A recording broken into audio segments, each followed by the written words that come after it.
Rasanya tuh kayak lagi jalan, terus papasan ya ketemu sama mantan. Duar, kaget. Mungkin begitu dah yang gua rasain pas tahu Infinix ini ngerilis Zero 8. Nah, pertama gua emang ngira brand ini lagi rehat ya, alias stop jualan di Indonesia. Yang kedua, gue juga udah terlalu lama nggak bahas-bahas HP-nya Infinix. Dan yang ketiga, tar dulu ya, kita lihat bumper dulu.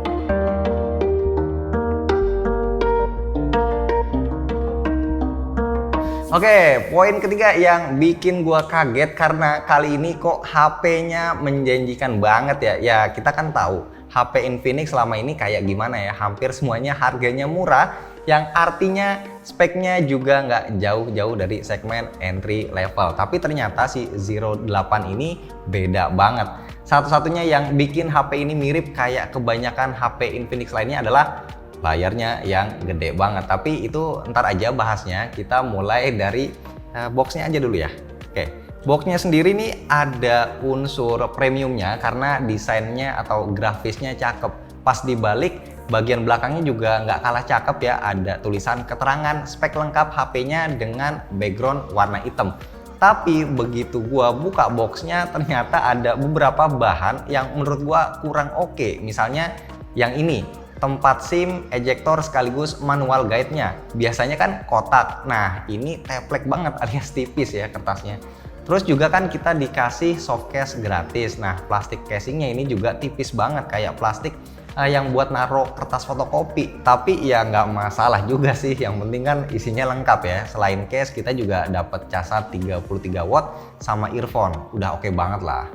HP-nya sendiri menurut gua ini bongsor banget ya, bodinya sedikit lebih panjang dari Note 20 Ultra. Beratnya kurang lebih sama di 205 gram. Kalau Note 20 Ultra itu agak lebar.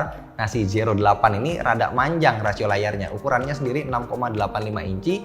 Cuma beda 0,5 inci aja lebih kecil dibanding Note 20 Ultra. Desain bodinya, khususnya backdoornya, menurut gua ini udah oke banget ya, sesuai lah dengan harganya yang 3 jutaan. Dipandanginnya juga enak ya, karena desain modul kameranya ini nggak terlalu mainstream, warnanya juga cukup kalem dan masih ada motif diamond cut-nya yang senada sama kameranya. Cuma emang materialnya masih polikarbonat.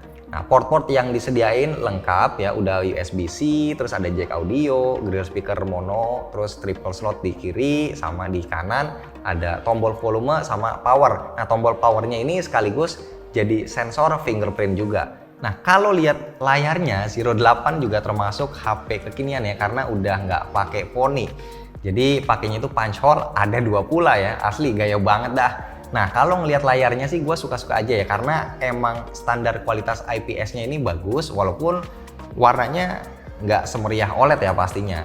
Terus bezel layarnya juga masih manusiawi ya hitungannya, walaupun emang yang bawah rada tebal dikit sih, tapi nggak tebal-tebal amat juga lah. Resolusinya sendiri udah Full HD+, dan yang kagak nahan itu adalah refresh rate-nya 90 Hz bos, asli. Hebat banget sih Infinix ini bisa begini. Pas gua cobain ya geser-geser layarnya, ya masih smooth ya, rasanya sama lah kayak layar 90 Hz di HP-HP lain. Nah, biasanya kan kalau HP Infinix pakai chipsetnya pasti yang MediaTek mid to low ya.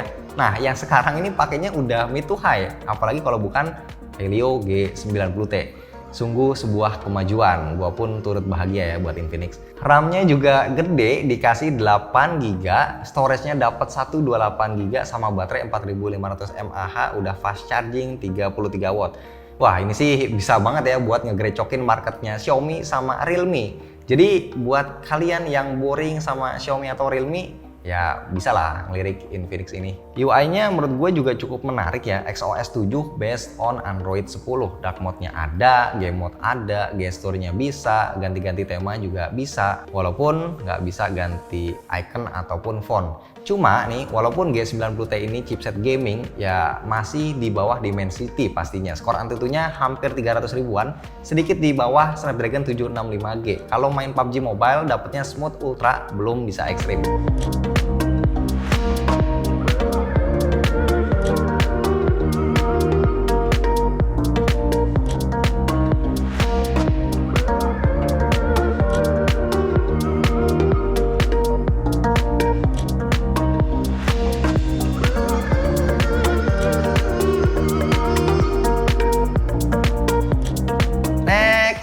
bahas kamera gua mau serahin ke Fahmi aja dah buat dites langsung. Tapi sebelumnya gua mau kasih lihat dulu interface-nya kayak gini.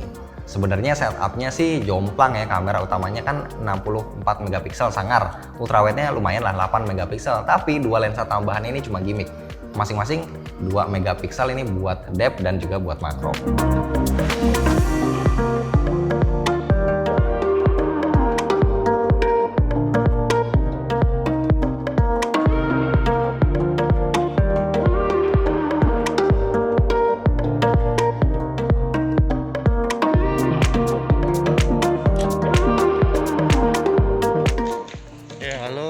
Gue Fahmi dan sekarang ini gue lagi ngetes perekaman kamera depan dari Infinix Zero 8. Sebenarnya perekaman kamera Infinix Zero 8 itu support sampai 4K 30 fps. Cuma stabilisasinya hanya di 1080 at 30 fps. Sekarang coba gue ajak lari ya.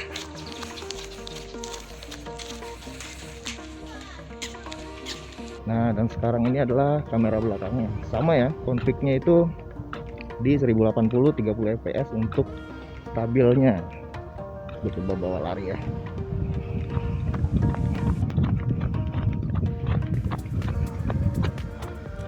Ya, dan ini adalah contoh kamera ultra wide 1080 at 30 fps.